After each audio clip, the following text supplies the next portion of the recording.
Hello, Your Excellencies, distinguished ladies and gentlemen. This is SOUQ Pulse, and this is your show. This is that time of the day where you hear this tagline again and again. Do not keep quiet. We'll tell you the same thing. Do not keep quiet.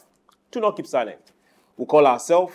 We'll tell you the same thing. Your friends, your neighbors. Let's gather. As we watch, we talk. We look at things happening around us. We look at businesses. We talk. We look at policies. We talk. We look at monies borrowed, spent. We talk. We look at who is owing, who is paying. We talk. We ask ourselves whose policies is favoring the other. We talk. Which continent is on the front runner when it comes to the race. We talk. Who is exporting, who is importing? What's the health like? At the table, who is standing in front? Who is eating? Who is begging? We just talk, because this is SOUQ Pulse, where we tell you we put our hands on and check the pulse. Are the people really feeling it? Are they having the government they voted for? We might not go down into politics, but hey, as it concerns us, majorly productivity, how are we doing? So we talk. My name is Chooks, John Rogers Chooks, and it's another beautiful week. I had to close my eye and say that. Hope your weekend was nice. Mine was. And today is that particular Monday where we prepare for the rest of the week. So, we'll start the talk. Today we are going to have someone that we've wanted to have on the show. I'll be talking about a topic that concerns every single one of us. It doesn't matter the country where you are in Africa or where you are in the globe. Let me break it down for you. You have one of us in your midst. So we are going to talk. So on SOUQ Pulse today, we are looking at a very nice, beautiful issue. I called it that because it's beyond a topic. Now, several people are wondering, there is this particular craze for certification. I call it what it is. It's a craze. Everybody wants to acquire a university certificate, polytechnic certificate maybe, but everybody wants one certificate or the other, one BSc, one, add any other thing you want to add to it. Now, the question is this. Of all the universities in Nigeria, then those in West Africa, then those across West Africa, East Africa, entire Africa, we ask this particular question. How prepared are the students? How prepared are the graduates coming out of these schools beyond the certificate? How prepared is the graduate? The workplace is where most people are going to end up, except for the few that go start up a business and get to employ others. The workplace is where everybody is going to end up. Either you are being employed or you're employing. Now, those that are being employed, how have they fared? Those that are employing, what tune have they been singing? That's what we'll be looking at today, and there is no other person to do justice to this than someone that leads a citadel of education. And we picked from the best. You heard me right. You know, one of those places where they tell you that this is standing out. I'm talking about Covenant University. We have the Vice-Chancellor.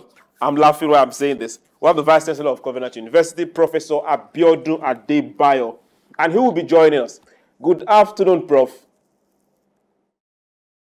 Good afternoon, Chooks. It's nice to have you on this show, and thank you for having me here. Thank you very much. Now, let me try a bit. Let me just try a bit. Don't quote me. Let me try a bit.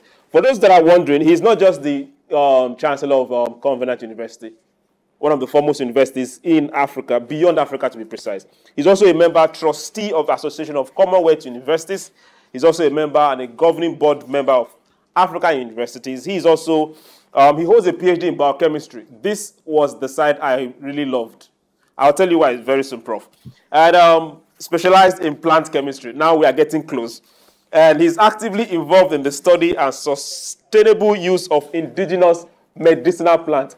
This blew my mind, because this is like my next love.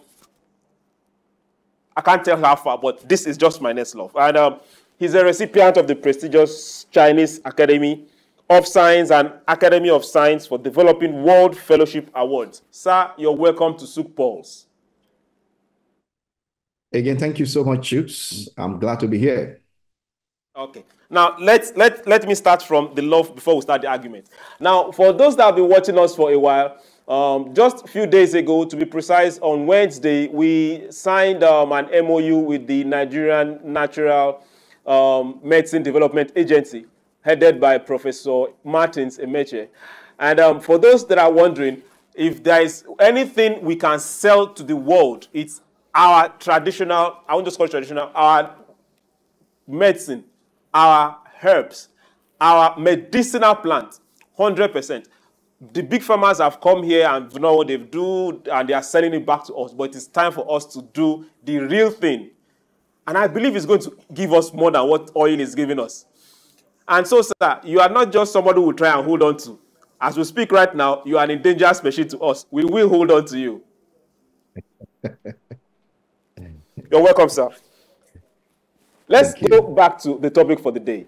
We are looking at beyond certification. We are looking at asking ourselves, how prepared is a Nigerian graduate? Now, in the last few years, Covenant University, for one, has come out in world ranking, not just as standing out, but for Nigeria, well, it's out there for all to see. That is for sure. For Africa and the graduate, that is for sure. But now let's ask as a whole, is certificate truly the yardstick for measuring competence? Yeah, thank you again, Chooks. I'm glad to be here. Once again, I'd like to appreciate you for inviting me to this show today. Well, talking about certificate, whether being a true measure for measuring a graduate competency on all of that, I'd like to let you know that everyone is craving to get certified in one way or the other. And the only available way is to get a certificate at the end of your course of training, whether you're acquiring a degree, whether you're acquiring a diploma, whether you're acquiring even or doing a certificate course. But at the end, there must be a paper to show for it.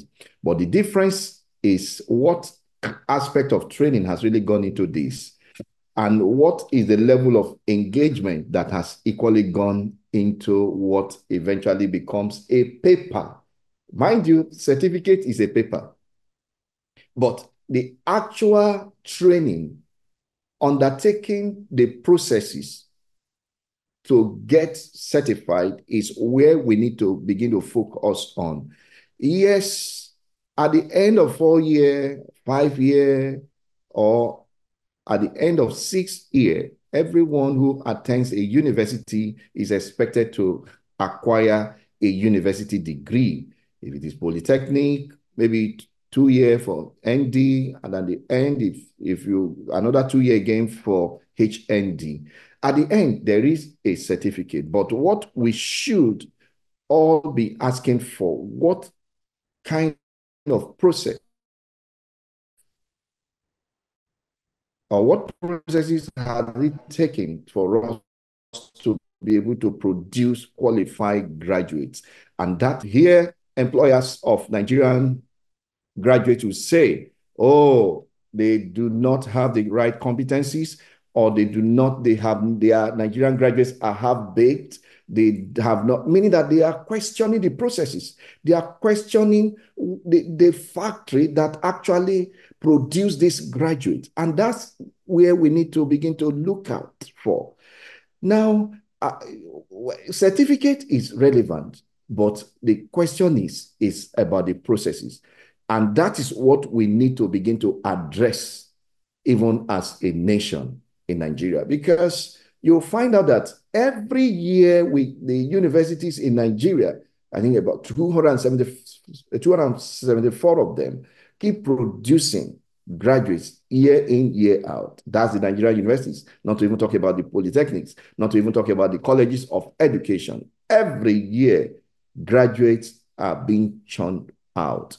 But how many of them are getting these jobs? And the question will be, why are they not getting these jobs? It is all about the quality. The jobs are available, but they have not been able to meet the requirement. In other words, certificates are good, but what we need to primarily fix will be the processes that leads to the acquisition of these certificates. Okay. Thank you very much, Prof. Now, there are two keywords you said there that got me, I almost started laughing. You called it the factory churning out these graduates. Thank you very much. Now, if we look at the universities or our college of education or the polytechnics as factories, factories also have standardization beyond certification they place on it. Sure. So is there a way where we can now start seeing skills being part of the certification that the graduate is coming out with? Where is the place of skill in those certificates? Depending on what you're studying. So by the time you're leaving, it's stamped there. Okay, yeah, he graduated with a 2-2 or he graduated with distinction, but he has no skill. Or he has good skill, but didn't graduate well. Yeah, thank you so much. I think it's good for us to begin to make a clear demarcation, clear differences between, a skill and certificate at the end. And skill can be formal and skill can be informal. Skill is what are the right and the actual knowledge and competencies that you have to deliver on the job. Do you now, an organization will ask, I have this problem, I have this challenge in my company. Now, can you fix it? At this point, nobody's looking at what you are able to do. It's as if you take someone, you have a plumbing issue, and you call someone, a plumber, to come and fix, your tap. And he is presenting his certificate. Oh, I have a PhD in plumbing. I have this and I have that. But yet, he's unable to fix anything. But the one who had gone through the apprenticeship and had undertaken the right, had been there, had been whether formal or informal, and has the hands-on, and is the one who is able to fix your tap that has just gone bad. That's what we call skill. He has the right skill and is able to fix the challenge. And your tap that was not running is now running very well. Rather than somebody who just wants to present a certificate, even up to PhD level in plumbing, and yet he's not able to fix. Another example will be someone who studied mechanical engineering and automation, for instance, automobile, and he cannot even change the battery of a vehicle. He doesn't even know where the rotor is for those vehicles that use rotor in the vehicle. But another one, he has not gone to school. He has not even seen the four wall of a school, but he can tell you when the sound of a vehicle is making, whether it's making a very good sound or what needs to be, when the oil needs to be changed and when the oil needs to be changed. That he has the skill, he's able to fix the car. And those are the ones we call mechanics. Now we have even added roadside mechanic, but he's able to deliver the job. He's able to fix the car. These are the skills, and these are the 21st century skills that most organizations need today. We need skills in IT. We need skills in the big data. We need skills in, AI. So we are talking about having what it takes to deliver the challenges that confront humanity today. I think this is what the universities should start driving, rather than, looking at theoretical ways of going about the old ways of teaching, coming in to dictate notes in class, coming into talking about theories and principles, but no hands-on. And that's why Covenant University is different, because we do not just teach about principles alone, but we also teach about instructions. We also teach about impart skills on our graduates. And we have our own peculiar way of delivering these skills to our students. And that's why our students are top-notch. We have produced over 22,000 of them today, and they are occupying major places. And Covenant University has been adjourned the most employable, producing the most employable graduates today because of our content. It is not just about teaching these students in the classrooms, but they have hands-on. We have created a number of platforms for our students to begin to showcase themselves, and they are doing us very proud. We have many examples to show for that today, because we deliver skills, we deliver quality, we deliver competence, and we can beat our chest that our graduates, when they go out there, it's not just about having a first class. They have what it takes. They have the hands-on experience to deliver the challenge that is confronting our nations today and indeed Africa. But don't forget that our vision as a university is to raise a new generation of leaders through life applicable and life impactful teachings that we give and delivering quality and delivering skills to these students that we have. And maybe as we go on, I begin to let you know what are we really doing differently. Recently, I was invited by the Times Higher Education in South Africa to deliver the maiden edition of the Pan-African University Summit, which was delivered. I delivered the keynote in South Africa at the University of Pretoria, co-hosted by Stellenbosch University, and where they said we have actually observed your graduates to be delivering well. Covenant University is one of the most employable universities in Africa, delivering on quality. Come and tell us what you are doing differently that other universities are not doing. And I had to let them know our indigenous courses that is making Covenant different. And these have been impacted within our core values as a university, within our mission, within our vision, and our departure philosophy. And that is what is actually working out for us as a university. That's very, very good. Now, the next time I see you, I'll be coming with an invoice for that beautiful pitch. That is a fact, though. Now, let's look at from the point where you sit. From the point where you sit, you know these things. Now, let's open it up and look at other 273 universities, both the federal, both the states, and both some other private universities. To what extent are Nigerian and African universities churning out problem solvers? Not people carrying their envelopes with CVs, with problems, looking for who to dump it on. To what extent, percentage, are we graduating problem solvers? Yeah, I choose to be very frank with you.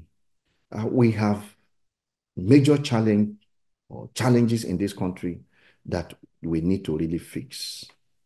I feel pained that even sometimes you have trained these graduates, they have spent 4 years, some maybe 5 years plus X, or 4 years plus X, or 6 years plus X, and that X will be the other periods of inactivity in this university. Maybe strike actions, student unrest, and at the end, some can't even speak good English. That's where it starts from. Writing an application for a job, they are unable to do that alone. And so it will piss off any employer of labor.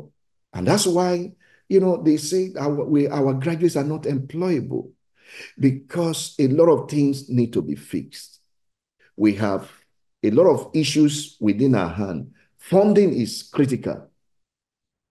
You see, you cannot deliver world-class, university status without adequate funding. I think government need to know this, whether private or public universities. It takes fund. It takes a lot of fund. And governmental policy is also not favorable to the university. And for instance, I take you for instance. Now, we have recently seen high in energy costs to the extent that we have energy now is over 300%. Some public universities recently were crying out to a government to bail them out because they are unable to sustain, the high energy costs. Now, students had to even begin to protest in some federal universities to say that we are no longer enjoying the light we normally enjoy. And the university vice-chancellor say, it now costs me about 300 million, some 250 million to between 350 million to 300 million a month on energy. Where do I get that from? Recently, the Committee of Vice-Chancellor had to say that every Nigerian university will now be charged 80,000 naira, particularly in the public universities, will now be charged to their school fees for power alone. So where will this take us through? Now, how do you want to start producing good graduates, quality graduates, when you do not have sufficient power? You need power to run the laboratories. You need power to stay comfortable in the hall of residence or in the hostels. You need power to study in the classrooms, everywhere. But if you are making it unaffordable, out of the reach of the student, out of the reach of the universities, so where do you get that? So fundamentally, governmental policies have not been very favorable. I think this is an area the government will need to address. They need to fix that. They need particularly the universities need to be given rebate, whether private or public, because it is the same market these graduates are turning to. So to some extent, that is a fundamental issue. And infrastructure is also there. Dilapidated infrastructures within the universities in Nigeria is also a key factor. And we equally have aging professors who are not being replaced because of embargo from government. But that has to do with the government-owned university. And a lot of them are also going out to seek for greener pastures. Recently, we have seen high, exodus of faculty, including professors, in what we have tagged Japa syndrome. They are all exiting the universities, and we are not even replacing them because of seemingly, policy regulation by the government. So we need to really intensify on delivering quality, and it's because there is lack of quality education, favorable governmental, policies, and a whole lot that is affecting the quality of delivery of these graduates. Now, I will take you up on that. You went to funding. I wanted to go to funding further down the line, but since you've gone there, let's stay there. Now, let's look at some universities outside this climb. Let's take Europe and the US, for example. A lot of faculties, a lot of departments, a lot of studies are directly funded, not just by grants, but by past students of that same university. There are some universities, I might not be calling their names, some courses like medicine have been paid for the next 10, 15 years. So whoever is coming in has a scholarship. They fund down to buildings, down to facility, down to laboratory, down to hospitals. We see that as endowment funds from people, not just companies right now, from people. Maybe as they age, they will a large portion of their earnings or their assets to one university or one faculty or one study or the other.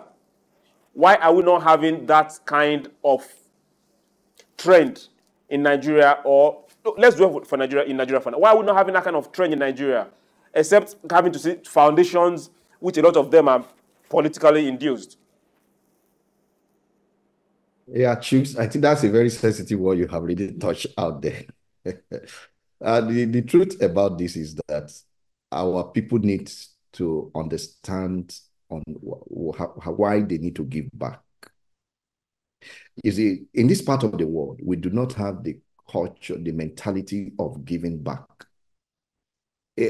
Some, they just feel that everything should just come from government, because we have not internalized that. And one of the reasons why that may be so, and you and I know, is because of trust, lack of trust.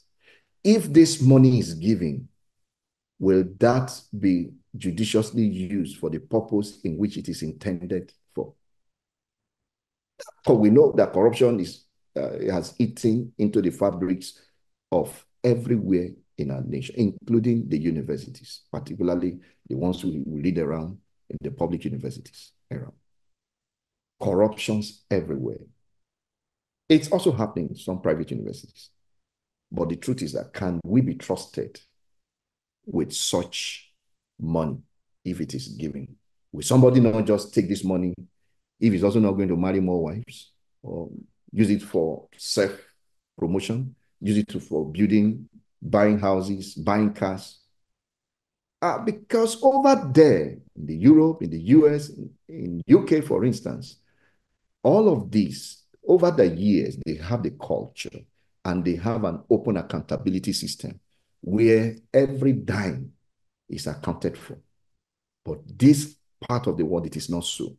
And that's why persons will not be willing to give back to the institution where they graduated from. Another reason might be the fact that in other of them, I've also seen that they were not well treated while they were on campus. In all of them felt alienated while they were on campus. Some have to struggle their way through. No incentives even from anywhere. No scholarship. You will notice that most of the people who are giving have either benefited from one scholarship, one fellowship, one sponsorship, or the other in the Europe. And that's why they felt that the only way we can help the upcoming generation is to give back to my alma mater. And for us here at Covenant, and that's what we are inculcating in our students, the culture of giving, the culture of knowing where your root is. And because, you see, you are, no matter, as long as you live, as long as a graduate of university lives, who is like a card carrier, a certificate holder of that university, and it will be for life. And that's what we usually tell them. You have the certificate of your university, and as such, you anywhere, wherever you be and whatever you are made to tomorrow is as a result of this certificate that you hold. And so I think we need to be more intentional in our approach towards seeing these students, let's have them. Let's display our in-loco parentis role while they are on campus. And let's teach them this culture. Let's love them. Let's love them as students. Let's have a formidable alumni relation system like we do in Covenant. Let's have a functional system where you can relate with these graduates even after they graduated, and these students after they have graduated. Have a kind of faculty student support system even while they are. Hear them out. Listen to what they are saying. Help them to grow in the academics. Don't be the type that you are saying that they cannot graduate with a first class. No, if they deserve it, give it to them. Yeah, we know what happens in some universities, particularly in public universities, where first class has been termed impossible to get. And that can be very frustrating. We're told, it's a no-go area. B, maybe you may try. And so, but you know that this person is good. If you said, after all, I never got the first class while I was in school. And as such, I'm going to deny whoever is going to get that. So all of these contributes to the fact why, graduates are not giving back, particularly in this context. So, sir, we are taking this a notch further. You talked about energy, you've talked about funding a bit. We don't have time. I really wanted to dwell there. Now, let's go to the lecturers a bit, then we'll go back to the students. Now, we have issues, we have cases where we have Nigerian lecturers in public universities going for sabbatical in another public university and taking research grants in a different public university, and all happening at the same time. And now they're having issues of payment. Government wants to pay through one system, they are saying no. Is that particular trend or that person or that lecturer helping the institution or the country? Yeah, thank you so much, SOUQ. Well, like I mentioned earlier on, funding has become a very critical issue in our context here. And worldwide, the only acceptable way to get funded, to get a university running, will be through funding, externally sourced grant or competitive grants that each, if your proposal has been found worthy, has gone through the scrutiny, review, and all of the processes, then it would certainly be accepted. And as such, what happened is this, that, for instance, if we have, if a lecturer has successfully bidded and won an NIH grant, for instance, which is usually from the US and all of that, there are certain requirements that you must fulfill. The funders will be on you to be sure that what the intention of that fund is judiciously utilized. And you go through all forms of requirements, all forms of processes, and they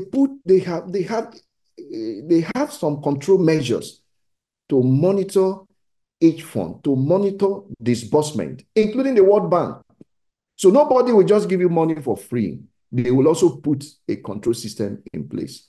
They will also make sure that that money that has been given for the purpose of that research is equally and judiciously used for that research. For instance, if fund has been given, a grant has been given for you to develop a malaria vaccine, it is expected that at the end of that project, you deliver. Maybe it's going to go through about 3-year project, and each project is phased. And what they do is to disburse this money according to in phases. And you are expected to present reports. And there are some deliverables. And that's what the World Bank Fund does. We currently here at Covenant University, we are managing the World Bank funded project of about $6 million for the past 5 years now. And you have no disbursement until you achieve some deliverables. You are able to say that A, B, C were the initial objective for this. For the next fund to be released, you must have accomplished this, and they disburse that. I think with that, it's also going to help us here. So, but one payment system that is currently being contested for by, I think the platform, it has been contested by SOUQ over the year now and all of that, and that they have equally faulted the system as not being robust enough, and they have also alluded some level of injustice and malpractices and corruption associated with the platform that is currently being used. And I'm sure once that is corrected, it shouldn't be an issue. Compliance shouldn't be an issue. We equally have a system that is running because somebody has to control what you are doing. And yes, the university is craving from some level of autonomy. But again, an autonomy cannot exist outside control. There must also be a control system. It's just like your checks and balance system, where you have, running in the 3 tiers of government: the executive, the legislature, and the judiciary.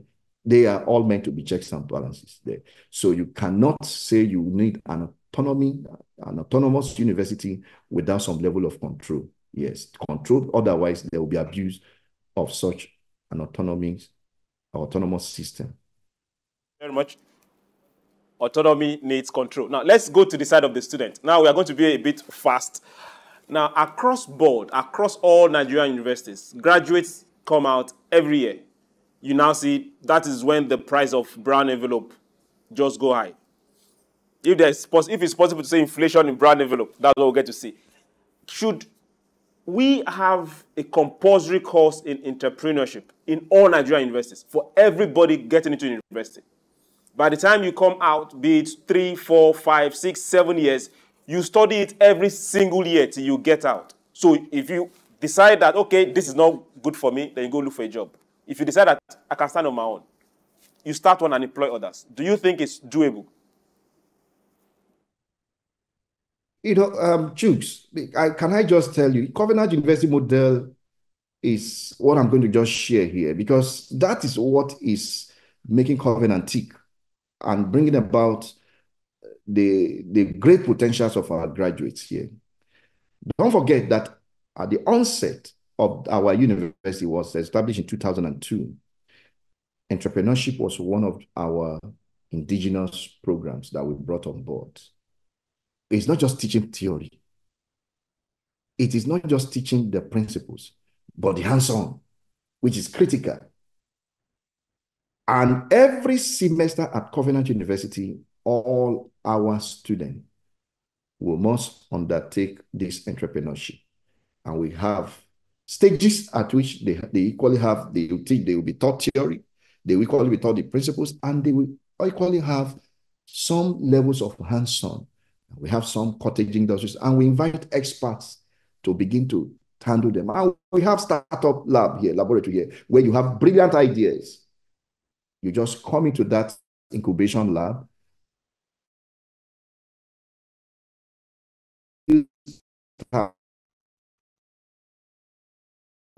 there who will help you nurture these ideas, nurture them into, some of them have their startup develop here while they were students. And those startups are big companies today.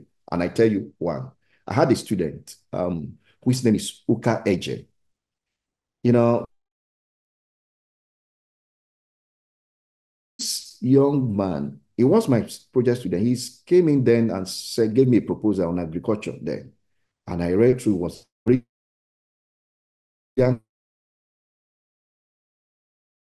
And I just tapped him and I said, Uja, you tidy up your academic. This proposal will serve you. Choose. This young man went straight into agriculture. And today, he has one of the most thriving, businesses in Africa today. And it is called Thrive Agri. If you check now, he has been able to successfully, employ. It's called Thrive Agri.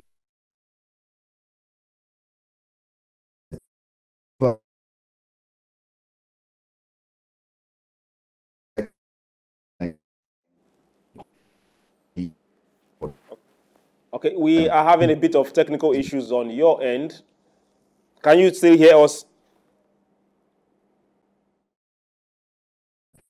I believe. Okay, go ahead. We're all ears, boss. Yes, so my belief will be that we will need to inculcate entrepreneurship. Let's bring out our Nigerians have great potentials, but it is what education should do should be to help us harness this potential. Let's unbox these things. And you know how some of us struggle in school now. There was nothing like this.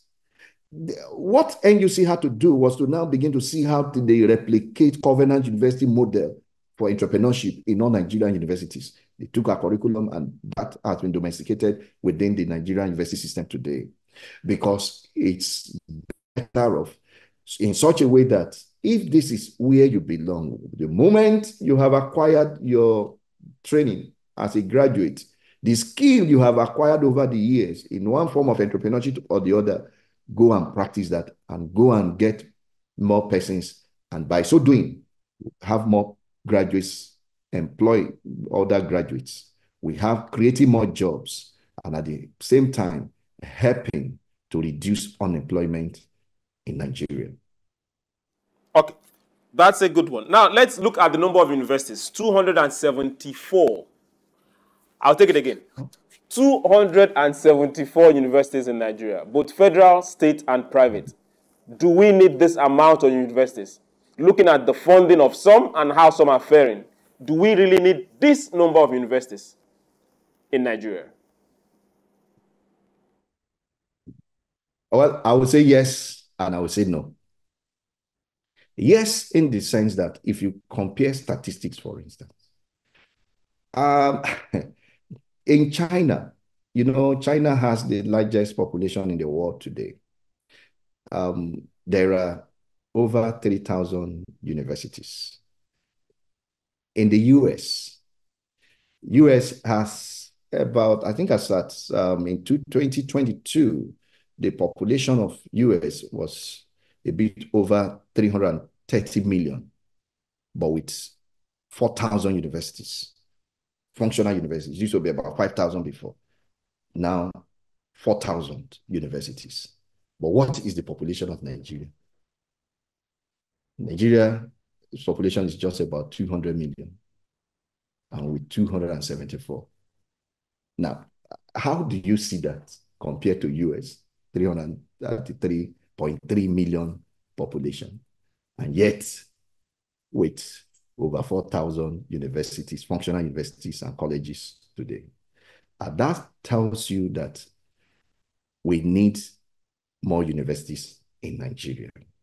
Now, that's the yes, because to cater for the population growth and to cater for the needs of persons who will want university education. No, in the sense that if you do not have the capacity to set up a university, if a university is going to be set up, no standard, no quality education, and you are not aspiring to drive such university into a world-class status, you better don't start it. So let's start what we know we deliver on quality. Let's start a university on vision. Let's start a university in such a way that it will deliver on its mandate and will be able to compete globally. You know the meaning of university? It talks about the universe. It is about university, having a universal knowledge. It should not be localized. It should not be only known in your village. It should be known globally. Your graduates should be speaking everywhere. That's a university for you. I think that should be the idea of a university. They know if there's no funding for it, don't just embark on it, because it's going to go up money and it requires very serious investment. It's a serious business. It's not a money-making venture. University is not a kind of business where you go in and let me invest, let me have so number of students, and they begin to chat. No. If your motive is to make profit from a university, you will never deliver on quality. So that's the note there. So we actually need very functional, very standard universities to be established that will compete globally. Thank you very much. Our time is well spent and far gone. But before I let you go, I want to ask you one more question. Let's say the tables are turned and you happen to be the Minister of Education and you have no restriction when it comes to policy, laws, and funding. What will you do to the university system? Wow, thank you so much. There's so many things to be done in the university system today. My vision, if I am privileged to lead the educational sector of our dear nation, is to aspire for global recognition of Nigerian universities. Not just Nigerian universities, but that will have a very strong root in the primary, the secondary, and of course the tertiary. We will deliver on quality. Now, take for instance, within the grassroots. Now, how do we make education accessible and free for the Nigerian masses? Well, we need to set up some, to make our primary school more functional. You are aware today that, in fact, the primary school certificate is almost non-in-existence today. That will be I will ensure that we drive the 6-3-3-4 system of education. The 6 years, the compulsory 6 years must be attained, but with quality. With quality. And for those who have no access, we will ensure that monies will be provided to help drive that sector, to help give education accessible to them. And everyone will stay at 6. If it's 6 years, it's not that you are jumping from, at the end, you are having spent 4 years, you are moving into a secondary school. That is where the challenge is actually from. If we maintain and drive the 6-3-3-4 system, we don't need to be asking that a graduate should be 18 years before before they secure a tertiary education. That is the fundamental challenge that we have. For instance, somebody who just finished primary 4 is already jumping to primary, and he's not matured enough. The maturity is not there. I think that is where we need to really drive, but with quality, and making it accessible at that level. And of course, the secondary, the 3 years in primary school, 3 years in secondary, with that. Then the 3 years within the first 3 years in the secondary school will be focused on, the student being able to discover himself. Put in more skills there. Our technical education has gone into moribund today. People are no longer thinking about hands-on again. They think studying carpentry is a waste. Studying, whatever is a waste at that level. And that is where the skill actually need to come in there. So begin to introduce some level of skills at this level, at the secondary level, early level. And within the next 3 years, at the senior class, begin to now identify them within the commercial classes. Let's be able to see how we will drive this home. People now understand their footing. Not that you just passed, they just went through your result and that's the paper certification and they found out that you are very good in biology, you are very good in maths, you are very good in integrated science. Oh, you are fit to do science. That's not, but they have equally not tested you. They have not tested your skill, your hands-on. What are you gifted with at that level?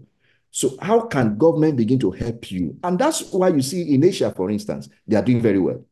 In China, in Japan, that's at that level is where they begin to test their skill, their competencies. What are they good at? And they help them to nurture that into fruition, to begin to know who and who will begin to be able to develop the next set of the industries. And so we need to take the primary education very seriously, the secondary education very seriously, and it will naturally flow into the university and the tertiary education. So those are the primary key things that one need to focus on when, particularly the minister need to focus on at the moment. Thank you. Very much, Professor Abiodun Adebayo. It's been my pleasure having you on SOUQ Pulse today. Thank you so much, Chooks. Thank you so much for this wonderful invitation extended to me. And it's also nice for the sessions we have had today. Thank you so much. Now, for those that were watching me on the other side, I just kept smiling all through. Because if we decide that this country must move forward, it is a collective. It's not a one-man's job. So wherever you find yourself, we take responsibility. And for those in the tertiary institutions, be you the lecturers, be you those working in academic or non-academic, it is your responsibility to prepare that boy, that girl, because that is what they are, before they turn to man, and go out there and get a job or get into forming one, not just for themselves, but for someone else. Because if they are not employable, we are creating more problems for every one of us. Productivity is hinged on every hand getting dirty and doing the job. Now, to those that have been privileged to have a certificate, mind you, is a privilege. Now put it to work. We have no excuse to be hungry. We have no excuse to be considered as a poor nation. We have no excuse. Government cannot do everything. Everybody contributes their quota. Now let me ask you, who is government? It's you and it's me. So I want to say thank you once again to Professor Abiodun Adebayo. Remember, this is the beginning of the week, and we are starting it this way. We will get better every single day. And remember, don't keep quiet. Don't stop talking. Get to your neighbor. Love him the way you love yourself. But you have to learn how to love yourself. We'll do this again tomorrow. My name is Chooks, John Rogers Chooks. Now, for everyone that has been behind the cameras, from Gladys to Godson to Patrick to Chike to Austin and Black, I want to say thank you very much. We'll do this again tomorrow. Have yourself a beautiful evening.